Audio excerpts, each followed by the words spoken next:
आता देह मिळालाय तुम्हाला, मला हा मानवाचा देह मिळालाय ना, हा कसा मिळाला? पावतो हा देह कागटाळीत न्याय, न जाणो आंधळ्याच्या हातामध्ये कावळा सापडावा, तसा तुम्हाला आम्हाला हा अलौकिक असणारा देह मिळाला.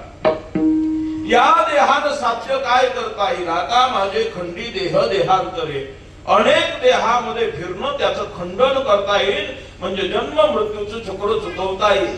पुनरपि जननम पुनरपि मरणम, किती वेळा जन्मायावे नित्य भावे फजित, हे चुकवता येईल. आता माझे खंडी देह देहांतरे अभय दातारे देऊनिया.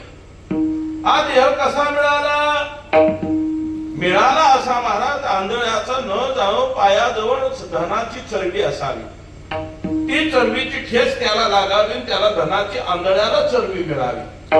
तसा हा देह चुकून तुम्हाला आम्हाला मिळालाय, याचं सोनं करा. आता हा योग चांगला घडलाय, म्हणजे बरवा घडलाय. तुका म्हणे योग घडला बरवा. मग आता एकदा चांगलं झालंय ना, मग देवा तू जर एवढं चांगलं केलं असेल तर आता मी तुझी कास न सोडी देवा. आता तुझी कास सोडणार नाही, तुला चिकटून राहील आणि परमार्थ करीन. हा अभंगाचा सरळ अर्थ आहे. विठ्ठल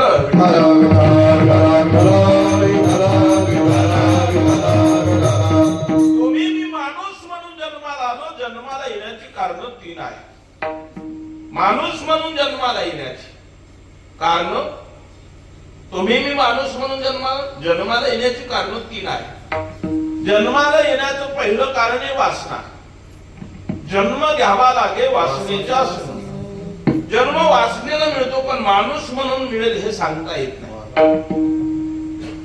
वासनेनं जड भरत राजा हरणीच्या गर्भाला गेला, जड भरत राजा हरणी गर्भात गेला, घाला तो घातला वासने. माणूस म्हणून जन्माला येऊ सांगता येत नाही. जन्माला येण्याचं पहिलं कारण वासना. वासना संपली, माणूस म्हणून नाही जन्माला येऊ. जन्माला येण्याचं दुसरं कारण केलेलं कर्म भोगण्यासाठी जन्माला यावं लागतं. केले कर्म झाले त्याची भोग आले, उपजले मेले ऐशी. पण माणूस म्हणूनच जन्माला येऊ हेही सांगता येत. कर्म चुकीचं झालं असेल तर बैल कुत्रा होणे गाढव कुत्रा, खंती त्याची करा होणे गाढव कुत्रा. गाढव कुत्रा म्हणून देखील जन्माला यावं लागेल. कर्म जर चुकलं तर. आणि जन्माला येण्याचं तिसरं कारण आहे पाप आणि पुण्य. पाप पुण्य करूनी जन्मा येतो प्राणी. जन्माला येण्याचं तिसरं कारण पाप आणि पुण्य. पण हे पाप जास्त झालं ना आणि पुण्य कमी झालं तर खालचे सरपटणारे देह मिळतात. खालचे सरपटणारे देह. आणि पुण्य जास्त झालं आणि पाप कमी झालं तर इंद्र होता येत. काय होता येत? इंद्र. इंद्र हे पद आहे. इंद्र देव नाही, इंद्र पद आहे महाराज. इंद्र पद आहेत. आपल्याकडे 33 देवाच्या कोट्या आहेत. आम्ही त्याला 33 कोटी देव म्हणतो. देव 33 कोटी नाही, देवाच्या 33 कोट्या म्हणजे प्रकार आहे. कोणत्या प्रकार आहेत ऐका. 33 कोटी देवाची नावं सांगतो. पहिले देव आहेत 8 अष्टवसु. ते 8 आहेत. किती? अष्ट वसु. वसु 8 आहेत. 12 रुद्र, 11 आदित्य आणि 2 अश्विनी कुमार मिळून संख्या झाली 33. या 33 कोट्या आहेत. कोट्या म्हणजे कोटी शब्दाचा समानार्थी शब्द आहे प्रकार. आमच्याकडे 33 प्रकाराचे देव आहेत, 33 कोटी नाही. आम्ही एवढे हुशार आहे, आम्ही ते पाहतच नाही. एक जणांनी व्हॉट्सअपला मेसेज पाठवला, मला काहीच नको, मला काहीच अपेक्षा नाही. म्हणून कधीपासून एवढा सज्जन झाला पुन्हा. म्हणून संतोषराव मी त्याचा मेसेज वाचला पूर्ण. त्याला असं लिहिलं होतं, मला देवाकडून काहीच अपेक्षा नाही dot dot dot dot dot. मी वर ढकललं, मला देवाकडून काहीच अपेक्षा नाही dot dot dot dot dot. मी आणखी वर ढकललं, अमोलराव मला देवाकडून काहीच अपेक्षा नाही dot dot dot dot dot dot. अंदाजा सगळ्यात शेवटी होतं, फक्त प्रत्येक देवानं मला 1 रुपया द्यावा. किती झाले? किती झाले? त्याला तसं वाटलं 33 कोटी, त्यालाही तसंच वाटलं. पण झाले किती? अहो देव 33 कोटी नाही, 33 प्रकारचे. मग 33 रुपये होतील ना. देव 33 प्रकारचे, 33 कोट्या नाही. आणि या कोट्यामध्ये ज्याचं जास्त पुण्य तो इंद्र पदावरती बसतो. इंद्र पदावरती बसतो. ज्याचे आमदार जास्त तो मुख्यमंत्री, ज्याचे खासदार जास्त तो पंतप्रधान, ज्याचं पुण्य जास्त तो इंद्र पदावरती बसताय. पण पुण्य करावं लागतं, पाप करावं लागत नाही. पापाचे 3 प्रकार शास्त्राने सांगितले, पाप, महापाप, उपपाप. त्याचे पुन्हा 3 उपप्रकार सांगितले, कायिक पाप, वाचिक पाप आणि मानसिक पाप. त्याचे पुन्हा 10 उपप्रकार सांगितले. आपण जसं पाप करू तशी फलश्रुती आपल्याला मिळते. पुण्याचा क्षय पापानं होतो की नाही? माऊली ज्ञानोबराय सांगतात, मग काय घडतंय का? मग पुण्याचे पावटी सरे सवे इंद्र पदाची उटी उतरे येऊ लागती माघारे मृत्यू लोका. अनुवाद तुकोबाराय करता, तुका मने जाती पुण्य क्षया भोगती, तुका मने जाती पुण्य क्षया भोगती, तुका मने जाती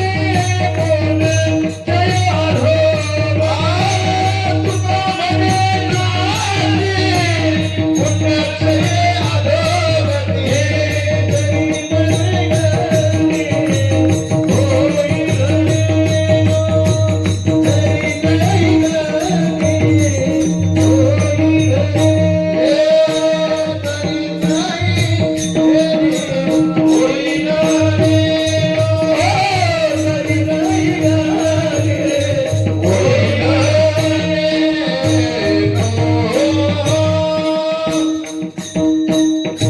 तुका मने जाती पुण्य क्षया भोगती. पुण्याचा क्षय झाला की अधोगतीकडे वाटचाल. इंद्र जरी झाला तरी मग त्याची सकाळी कपाळाला गंध लावला. ज्ञानोबराय म्हणतात ज्ञानेश्वरी मध्ये, सकाळी कपाळाला गंध लावला, संध्याकाळपर्यंत तसा ठळकच राहतो का? दुपारी थोडा पुसट होतो, 4 वाजता आणखी थोडा पुसट होतो, रात्री 8 वाजता आणखी पुसट होतो, झोपताना आणखी पुसट होतो, आणि झोपेतून सकाळी उठल्यानंतर तो कपाळाला कुठेतरी दिसतो. जसा कपाळाला लावलेला गंध चंदन संध्याकाळपर्यंत तसा राहत नाही, तसं ज्ञानोबराय सांगतात, मग पुण्याची पावटी सरे.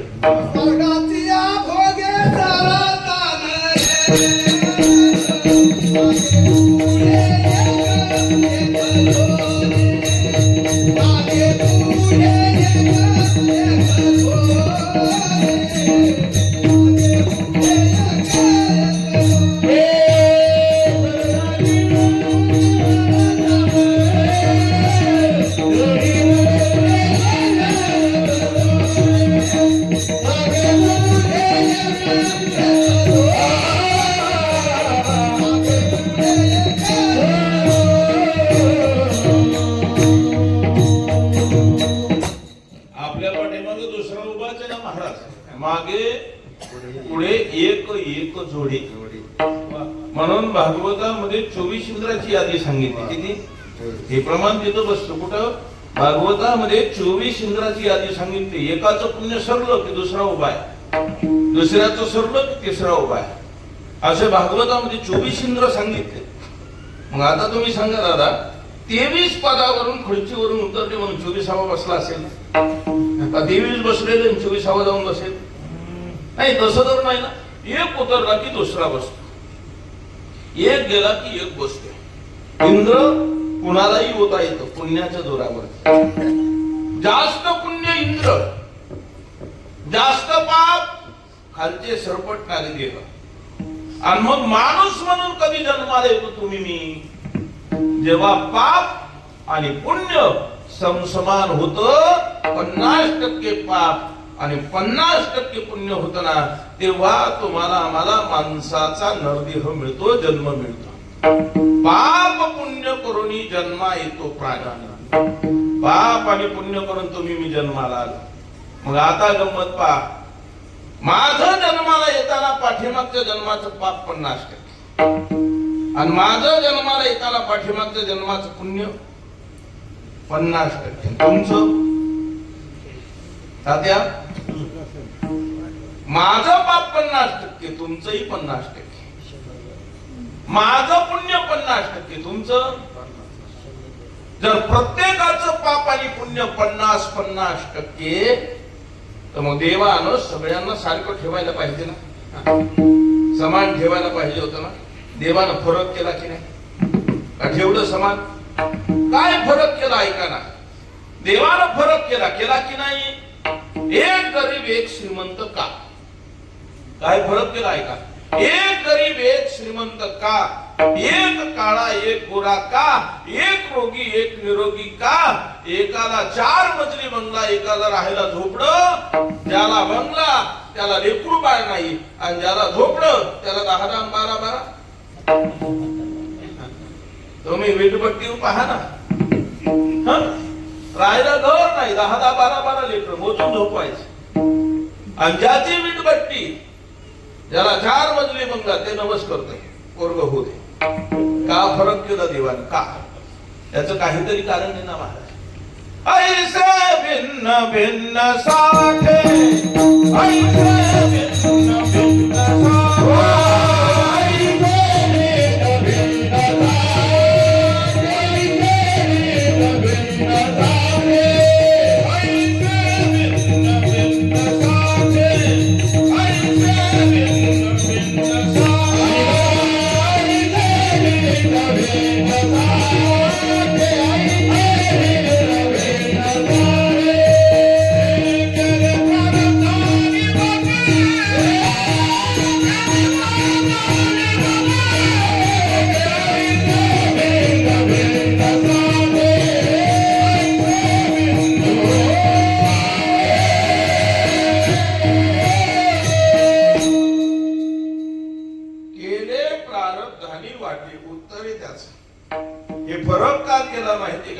प्रारब्धानं वाटण्या केल्या.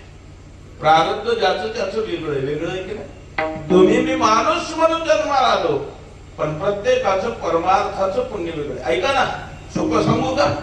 तुमच्या माझ्या प्रत्येकाच्या खिशात पैसे आहेत की नाही? आहेत की नाही? पण कमवण्याचे मार्ग सगळ्यांचे वेगळे. कोणी शेती करून, कोणी व्यवसाय करून, कोणी नोकरी करून, कोणी परमार्थ करून, कोणी आमच्या शेजारी झोपून चोऱ्या करून.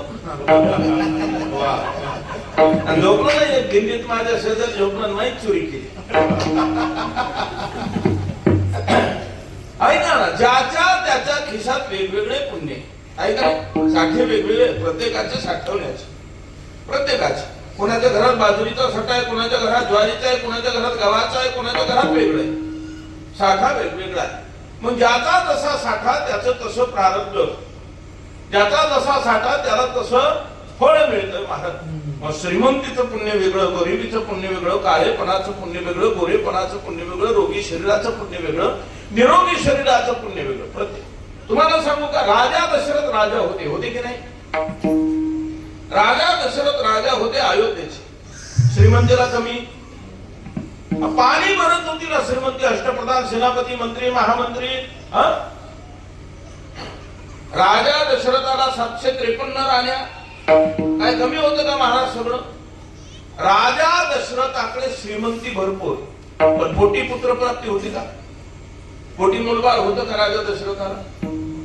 नाही ना. मिळवावं लागलं महाराज ते पुण्य. पुत्र कामेष्टी नावाचा यज्ञ केला आणि मग पुत्र प्राप्तीचं पुण्य मिळालं. पण 4 मुलं झाली राजा दशरथाला. किती सामान्य आहेत का? एक जगाचा बाप आहे भगवान प्रभू रामचंद्र. 2 नंबर, ज्याच्या सत्तेशिवाय झाडाचं पान हलत नाही तो भगवान प्रभू रामचंद्र.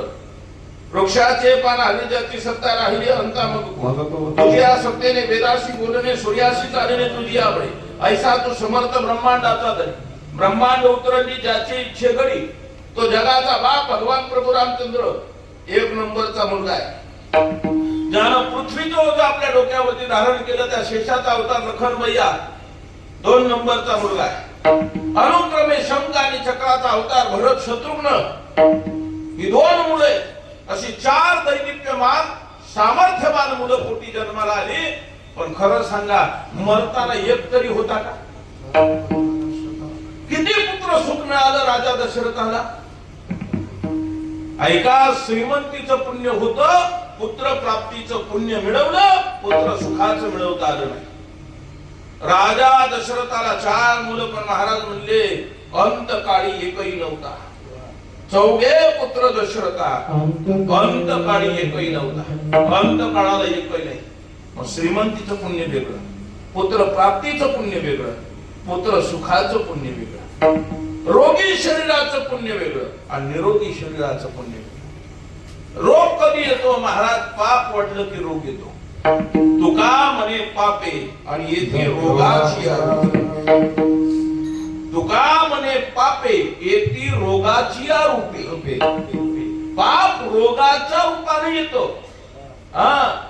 पाप उदयाला येतो आणि जात कधी? तुका म्हणे पापे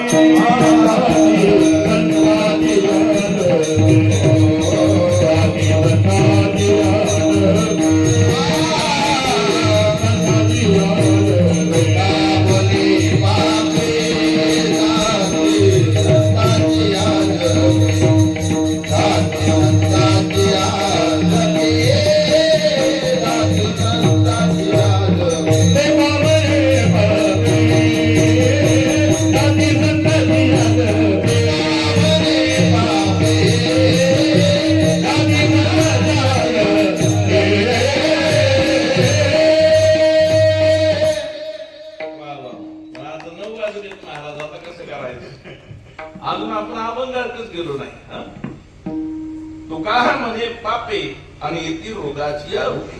पण अभंग सोडूनही गेलो नाही का? गेलो. तुम्ही सासू सांगितले, मी जावई सांगितला, मग तो आला, त्याला सासूने खीर केली, गॅस संपला, मग तिने चोरी पेटवली आणि मग ती जाळ फुकायला लागली फुकणीनं आणि मग त्या फुकणीतून धूर आला तिच्या नाकात गेला. तिला सर्दी झाली होती, तिचं शेत खसकली आणि तिचा शेंबूड त्या खिरीत पडला. जावयानं पाहिला आणि तिनं तीच खीर जावयाला वाढली आणि जावयाने खाल्ली. तसलं सांगितलं का तुम्हाला? खरं सांगा, तसलं सांगितलं का? अभंगाला स्पर्श करतोय, ग्रंथ सोडून बोलत नाही. बोललो ना आजपर्यंत? बोललो नाही, बोलत नाही. प्रमाण 2 आहेत. तुका म्हणे पापी येथे रोगाची आरोपे आणि तुका म्हणे पापे जाती संतांची आरोपे. संतांचं जप केलं की पाप जातं, रोगाच्या रूपानं पापे. मग ज्याचं जसं पाप तसं रोग. म्हणून एक रोगी एक निरोगी, एक श्रीमंत एक गरीब, एकाला पुत्र एकाला नाही. पुत्र प्राप्तीचं पुण्य वेगळं, पुत्र सुखाचं वेगळं. ऐका, एक काळा एक गोरा का? सरपंच का बरं? एक काळा एक गोरा का बरं? काळेपणाचं पुण्य वेगळं, गोरेपणाचं पुण्य वेगळं. प्रत्येकाला वाटतं मी गोरपान असावं, देखणं असावं. प्रत्येकाला वाटतं का नाही? प्रत्येकाला वाटतं मी गोरपान असावं, देखणं असावं. मग ऐका ना, ज्याला ज्याला पुढच्या जन्मात गोरं व्हायचं, ज्याला ज्याला पुढच्या जन्मात गोरं व्हायचं त्यानं मंत्र ऐका. ज्याला ज्याला पुढच्या जन्मात गोरं व्हायचं त्यानं मंत्र ऐका. ऐका काय भामटी एवढा वेळ जर म्हणलं असतं, एवढे शांत राहिले असते का? पण फायदा म्हणलं की लोक असे टवकारून बसतील का नाही? ऐका, ज्याला ज्याला पुढच्या जन्मात गोरं व्हायचं त्यानं मंत्र ऐका. त्यानं सोनं दान करायचं. सोनं कीर्तन संपल्यावर मला. मंत्र आहे, फक्त सोप्या भाषेत सांगितला. अवघड सांगू का? कनक दाने कांती निर्मळू आणि भूमी दाने भूमी पाळू. कनक म्हणजे सोनं. सोनं दान केलं की कांती निर्मळ मिळते, म्हणजे गोरं होतं. बरं, मग मंत्र मी सांगितलं म्हणजे आमोल मी कसं म्हणन? ब्राह्मणाला दान करा. दादा म्हणन का? ब्राह्मणाला मिश्रण म्हणन का? नाही ना म्हणणार. चेअरमन मी म्हणणार का? नाही म्हणणार. मी काय म्हणणार? मला दान करा. मग कीर्तन संपलं, 2-2 मणी केले तर थोडं गोरं होतात पुढच्या जन्मात. बघा मग, कनक दाने कांती निर्मळ. जसं पुण्य तशी फळं सुरू. आणि मग एवढं करता करता तुम्ही आम्ही पाठीमागच्या जन्मात हे पुण्य केलं आणि ते पुण्य करता करता तुमचं आमचं पाप पुण्य समान झालं. समान झाल्यामुळे तुम्हाला आम्हाला हा माणसाचा देह मिळाला, पण कसा मिळाला? अभंगाचं पहिलं पावरा हाने पावरा हाने कागदारी आय कागदारी आय पावरा हाने पावरा हाने कागदारी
बोलो आहात असं चांगलं वाटलं ना कानाला का वाजवीत जायची टाळी? काय टाळी वाजवले ना आपल्याला काय माहिती का? त्याचा फायदाच आहे, ऍक्युपंक्चर होत आहे आणि रक्ताभिसरण क्रिया चांगली राहते, म्हणून भजन करायला सांगितलं, टाळी वाजवावी. नाहीतर तुम्ही टाळी वाजवली काय नाही वाजवली काय आमच्या पाकिटात काय फरक आहे का? होय महाराज, आपल्याला काय फरक पडायचे? वाजवा नका वाजू, भजन करा. आम्ही दहाव्याला म्हणतो का भजन करा भजन करा? आम्ही हरिराम हरिराम म्हणतो. तुम्ही माग माना नाही तर नका म्हणू. घरातली माणसं शिसूतक पाडून बसतील बर का. त्याचा तोटा सांगतो मी तुम्हाला. आज दहाव्यात नाही बोलता येत हे, पण इथं बोलायला काय हरकत? प्रवचन कशासाठी असतं? दहाव्याचं संतोषला. आम्ही एकदा हरिराम हरिराम राम राम हरे म्हणलो आणि तुम्ही समजा घरातली 200 माणसे दहाव्याला सगळे, आणि ते जर एकदा म्हटले 200 जण तर 201 वेळा नामचिंतन घडतं. असं कीर्तनकार समजा 10-11 वेळा म्हटला तर 2100-2200 वेळा ते नामचिंतन घडतं आणि त्याचं पुण्य गेलेल्या जीवात्म्याला मिळतं. पण आपण सुतक पाडून बसतो, म्हणू का नको म्हणू का नको. आम्ही पण असेल महाराज, माना नाही तर नका म्हणू. पाकिट आधीच भरलेलं असतं. दहाव्याच काय आम्हाला फरक पडायचे महाराज त्याचा? खरं सांगा दादा, काय फरक पडायचा? अहो आमचं जाऊ द्या ना मर्द, तू कोपर आहे वैतागले, किती सांगू तरी न ऐकती बट्टीचे शिबी घातली मला. टिंब टिंब कशा तुकोबर आहे म्हणजे आपण का टिंब टिंब लावायचं? पुढे सुंदरीचे रडते. महाराजांनी सांगून ठेवलं होतं ना, रडावं लागेल, पश्चाताप करावं लागेल. पुण्य कमी झालं की पुन्हा सरपटणारा देह, पण त्या पुण्यात वृत्ती व्हावी आणि पुण्य वाढावं म्हणून आपण उत्तर कार्य करतो. आणि मग त्यावेळेला तसं आता तुम्हाला टाळी वाजवायला काय हरकत आहे? चांगली चाल वाटली वाजवायची टाळी, एखादं वाक्य चांगलं वाटलं वाजवा, एखादा चांगला मुखडा वाजवला वाजवा. परमार्थ टाळा टाळी लोपला नाद, अंगी मुलाला छंद. हे छंद अंगामध्ये असला पाहिजे महाराज. मनावरच नाही लागलं पाहिजे टाळी वाजवा. सप्ताह कशासाठी? मग पुंडलिकावरती नाही, मग एक जणाला पंक्ती घालायच्या आणि वस्तीनं झोडायचं, तसल्यासाठी सप्ताह आहे का थोडासा? त्याच्यासाठी नाही ना महाराज. इथं नामस्मरण आहे. आणि मग नामस्मरणानं ते पुण्य मिळवायचे. म्हणून सत्ता आहे, अखंड हरिनाम सत्ता. बारकाई नाही का, देह मिळाला महाराज, पण कसा मिळाला? पावलो हा देह काग टाळीत नाही. काग टाळीत नाही माहितीये का? काग टाळीत नाही माहितीये का तुम्हाला? आहे का ताई माहिती? काग टाळीत नाही. तुम्हाला सांगू का, राजाच्या राणीला व्याधी झाल्या, बारकाई नाही का? राजाला वैद्याला बोलवलं, वैद्य आला, नाडी परीक्षण केलं, वैद्यानं वेडं वाकडं तोंड केलं. राजानं विचारलं काय झालं? वैद्यानं सांगितलं महाराज आजार मोठा आहे. राजानं सांगितलं मी काय लहान माणूस आहे का? 3 दर माझ्या ताब्यामध्ये, राज्याचा राजा आहे मी, तू फक्त विलास सांग, औषध तुझ्यापर्यंत पोहोचवतो. वैद्यानं सांगितलं महाराज औषध अवघड आहे. राजा म्हणला मीही राजा आहे, तू फक्त औषध सांग, तुला काय पाहिजे. मग वैद्यानं सांगितलं महाराज राणीला आजार मोठा झालाय, त्यासाठी औषध म्हणून जिवंत कावडा पाहिजे. आणि मग राजाला प्रश्न पडला, आता कावडा आणायचा कुठून? कुठून आणायचा? पण राजा होता, राजानं 3 दलातले प्रमुख बोलवले. 3 दलातल्या प्रमुखांना सांगितलं राणीला व्याधी झालं तर औषध म्हणून जिवंत कावडा वैद्यानं मागितलाय, जो कोणी जिवंत कावडा औषध म्हणून आणून देईल त्याला माझ्या गळ्यातला सोन्याचा कंठान 5 गावची जहागिरी सुप्रीम भेट दिली जाईल. मग गळ्यातला सोन्याचा कंठान 5 गावची जहागिरी मिळवण्यासाठी जो तो आपापल्या दलामध्ये गेला आणि त्यानं फरमान सोडलं, राजाच्या राणीला व्याधी झाल्या, औषध म्हणून जिवंत कावडा पाहिजे. जो कोणी जिवंत कावडा आणील त्याला माझ्या गळ्यातला सोन्याचा कंठान 5 गावच्या जहागिरी सुप्रीम भेट दिल्या जातील, असा फरमान राजानं सोडलेला आहे. प्रत्येक जण कावड्याच्या शोधार्थ फिरू लागला. कावडा कसला, पण 5 गावची जहागिरी सोन्याचा कंठा मिळवायचा म्हणून प्रत्येक जण कावड्याचा शोध घेत फिरला. एक वारकरी दिवसभर चालत चालत चालत चालत, एक शिपाई दिवसभर चालत चालत चालत चालत पंढरपुराच्या चंद्रभागेच्या वाळवंटापर्यंत कावडा शोधत आला. एकादशीचा दिवस होता, दिवसभर उपवास घडला, दिवसभर चालून चालून पंढरीत आला, पाण्याचा थेंबही पिला नव्हता. चंद्रभागेच्या वाळवंटामध्ये गेला, त्याला झरा केला, झऱ्याचं पाणी पिला. एकादशीचा दिवस होता, वारकऱ्यांचे भजनाचे फड रंगलेले होते. काही ठिकाणी हरिपाठ, काही ठिकाणी कीर्तन चालू होतं. एका पिंपळाच्या खोडाला दिवसभर दमल्यामुळे शिपाई रेलून बसला आणि बसल्या बसल्या भजन ऐकत होता. आणि भजन ऐकता ऐकता कधी त्याला झोप लागली कळालंच नाही. अन्न पाण्याविना तसा झोपला. सकाळ सकाळ झाली आणि त्याचा एक सुंदर स्वर कानावरती पडला. सुंदर स्वर त्याच्या कानावरती पडला महाराज. आणि त्यानं ते स्वर कानावरती ऐकले. त्याला जाग आली, खडबडून जागा झाला, सर्वांगाचे कान केले त्यानं. आवाजच एवढा गोड होता. आला शीतळ शांतीचा वारा, सुख झाले या शरीरात, विठला पातकाचा धारा, घडीकाशी धारला. काय म्हणायचं महाराज तो? आणि टाळी वाजवायचं, अशी सुंदर टाळी वाजवायची. याच सर्वांगाचे कान करून तिकडे पाहू लागला.